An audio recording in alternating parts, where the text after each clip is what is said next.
besoin de toi, maître. Heureuse est la mère qui t'a porté et allaitée. Heureux plutôt ceux qui écoutent la parole de Dieu et qui l'observent.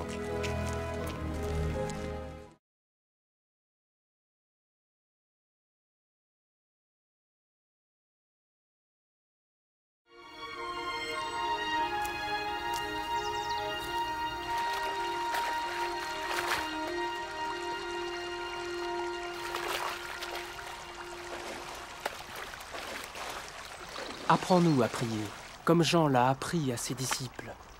Quand vous priez, dites « Notre Père qui es aux cieux, que ton nom soit sanctifié, que ton règne vienne, que ta volonté soit faite sur la terre comme au ciel. Donne-nous chaque jour notre pain quotidien. Pardonne-nous nos offenses, comme nous pardonnons aussi à ceux qui nous ont offensés. Protège-nous contre la tentation et délivre-nous du mal. »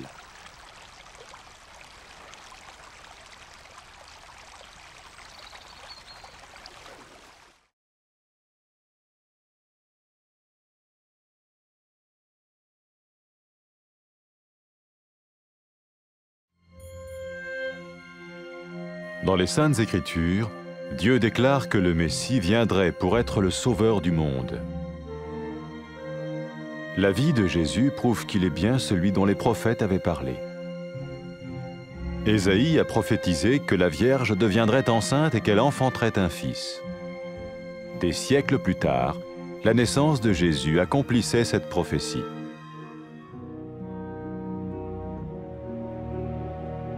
Les Saintes Écritures déclaraient que le saint à naître serait appelé le Fils de Dieu. Cela signifiait que Jésus serait le Fils de Dieu au sens spirituel et non au sens physique. Nous le voyons par sa manière de vivre.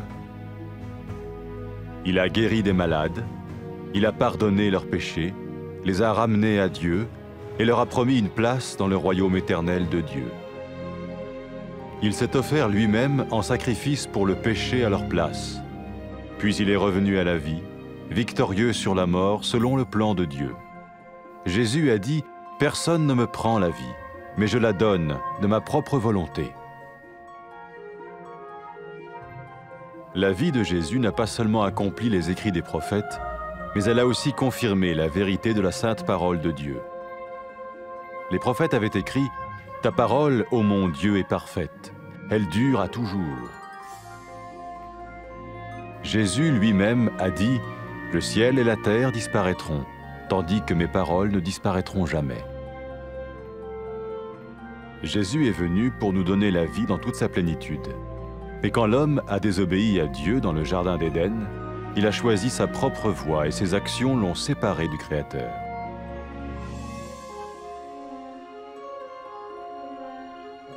Les Saintes Écritures déclarent que tous ont péché et que le salaire que paye le péché, c'est la mort.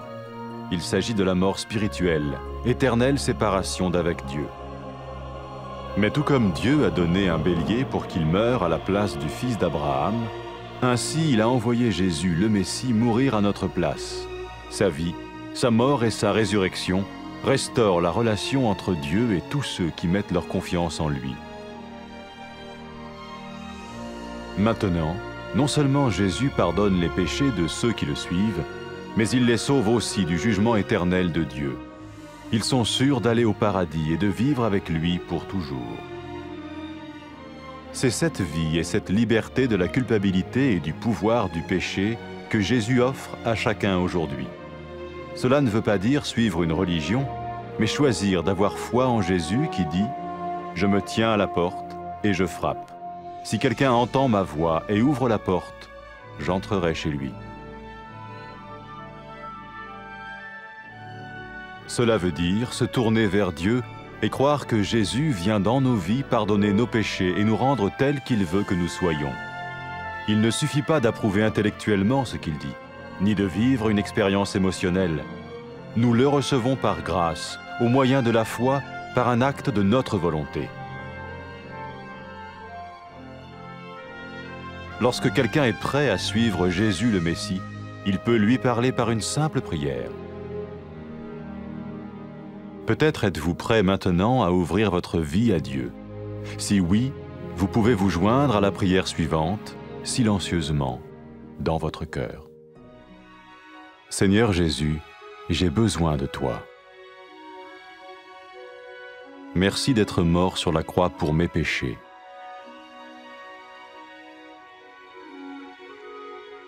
Je confesse mes péchés et je m'en repens.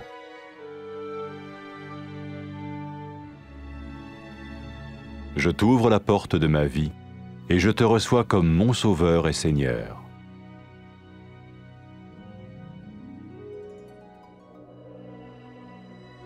Merci de me pardonner mes péchés et de me donner la vie éternelle.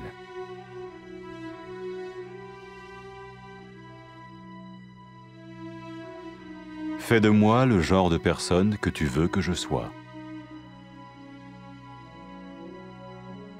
Maintenant que je deviens l'un de ceux qui te suivent.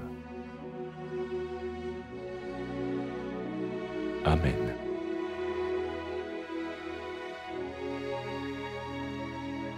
Jésus a dit à propos de ses disciples, « Mes brebis écoutent ma voix, je les connais et elles me suivent. » Pour expérimenter la vie en abondance promise par Jésus, ceux qui le suivent parlent à Dieu chaque jour dans la prière et lisent ou écoutent sa parole. Ils parlent de lui à d'autres personnes et rencontrent régulièrement ceux qui l'aiment et le suivent. N'oubliez pas sa merveilleuse promesse. Tout pouvoir m'a été donné dans le ciel et sur la terre. Et sachez-le, je vais être avec vous tous les jours, jusqu'à la fin du monde.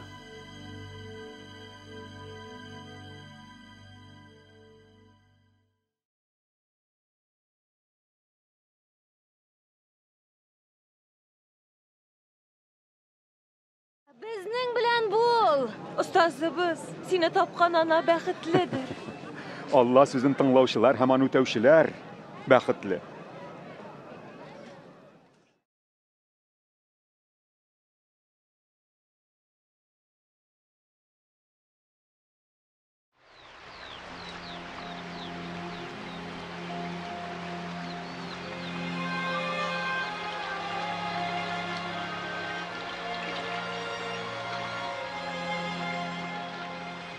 Остаз, дуга кылырга үйрәт безне.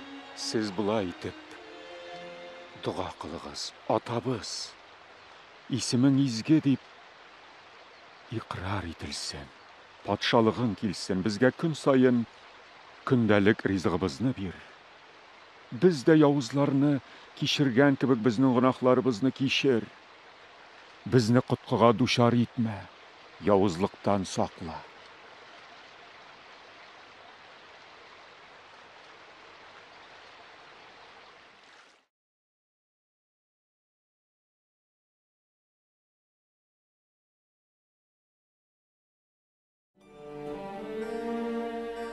Аллаһы Тәгалә изге язмада кешелекне коткару өчен Мәсихнең җиргә киләчәген дөньяга белдерде.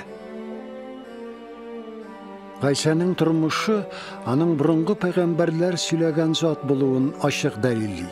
Ишагия гыйффәтле кыз авырга узып угыл табачак дип пәйгамбәрлек иткән иде.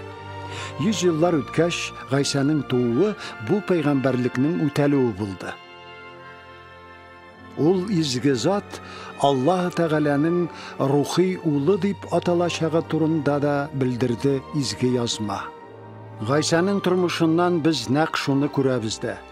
Авыруларны сауыктырган, гөнаһларны кичергән, Аллаһ Тәгаләнең мәңгелек патшалыгында иминлек алсыннар өчен кешеләрне аның белән килештергән. Гайса кешеләр урынына аларның гөнаһлары өчен үзен корбанга китергән һәм үледән терелеп торган. Минем тормышымны миннән бер кем дә ала алмый. Мин аны үз ихтиярым белән бирәм дигән Гайса. Гайсаның тормышы пәйгамбәрләр язганның, Аллаһ Тәгаләнең изге сүзенең хак булуын исбат итте. Пәйгамбәрләр Худайның сүзләре саф, Худайның сүзләре күкләрдә мәңгелеккә расланган дигән. Гайса үзе әйткән, күк һәм җир юкка чыгачак, әмма минем сүзләрем юкка чыкмаячак. Гайса безгә тулы камил тормыш бирү өчен килде. Жәннәт бакчасында кешеләр Ходай әйткәнчә түгел, ә үзләренчә яшәүне сайлаганга күрә Аллаһдан аерылган иделәр. Изге язмада барсы да гөнаһ кылдылар. Гөнаһ өчен җәза үлем дип язылган. Бу Аллаһ Тәгаләдән мәңгелеккә аерылган булуны, рухи үлүне аңлата. Ибраһим угылының үлемен үз өстенә алу өчен бәрәнне җибәргән сыман, Аллаһ Тәгалә Гайса Мәсихне безнең урынга үләргә дип җибәрде. Гайсаның тормышы, үлеме, үледән терелеп торуы Аллаһ һәм Аллаһыга ышанучылар арасындагы мөнәсәбәтләрне яңартты. Гайса артыннан баручыларның гөнаһлары кичерелде, алар Аллаһ Тәгаләнең мәңгелек хөкеменнән коткарылды. Гөнаһ кыллыгыннан, гаиптән азат булу һәм чын тормыш менә нәрсә тәкъдим итә Гайса бүген һәр кешегә. Бу ниндидер дин тоту түгел, бу Гайсәгә ышануны аңлата. Менә мин ишек төбендә шакып торам. Кем тавышымны ишетеп ишеген ачса, мин аның янына керәчәкмен, ди Гайса. Гайсәгә иман китерү, Гайсәгә эндәшүне, гөнаһларыбызны кичерүен үтенүне, аңардан безне үзе күрергә теләгәнчә итеп үзгәртүен соравыбызны аңлата. Бу фикер нәтиҗәсе я булмаса хис тойгылар түгел. Без Гайсаны ышану аша үз ихтиярыбызның карары белән кабул итәбез. Әгәр кеше Гайса Мәсих артыннан барырга әзер икән, ул Аллаһыга гади генә дуга белән мөрәҗәгать итә ала. Бәлки сез хәзер Аллаһ Тәгаләгә тормышыгызны ачарга әзердер. Әгәр шулай икән, сез аңа ихлас күңелдән менә мондый дуга белән мөрәҗәгать итә аласыз. Гайса, мин сиңа мохтаҗмын. Хашта минем гөнаһларым өчен үлгәнеңә рәхмәтлемен сиңа. Гөнаһларымны таныйм, кичер мине. Мин сине коткаручым һәм тормышымның хуҗасы итеп чакырам.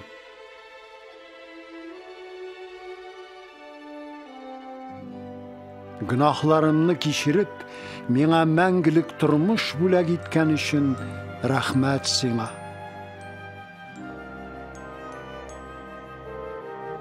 Мине нинди кеше итеп күрергә телисең, шундый итеп үзгәрт. Чөнки хәзер мин синең артыңнан барачакмын. Амин.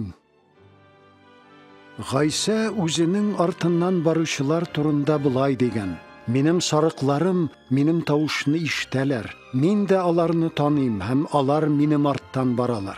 Гайса сөйләгән тулы тормыш белән яшәү өчен аның артыннан баручылар һәр көн дуга кылып Аллаһы белән сөйләшәләр. Аның сүзләрен укыйлар, тыңлыйлар. Башкаларга Гайса турында сөйлиләр. Аны яратучылар һәм аның артыннан иярүчеләр белән очрашалар. Гайса Мәсихнең вәгъдәсен исегездә тотыгыз. Күктә дә, җирдә дә бөтен хакимлек миңа бирелде. Мин дөнья беткәнгә тикле һәр вакыт сезнең белән.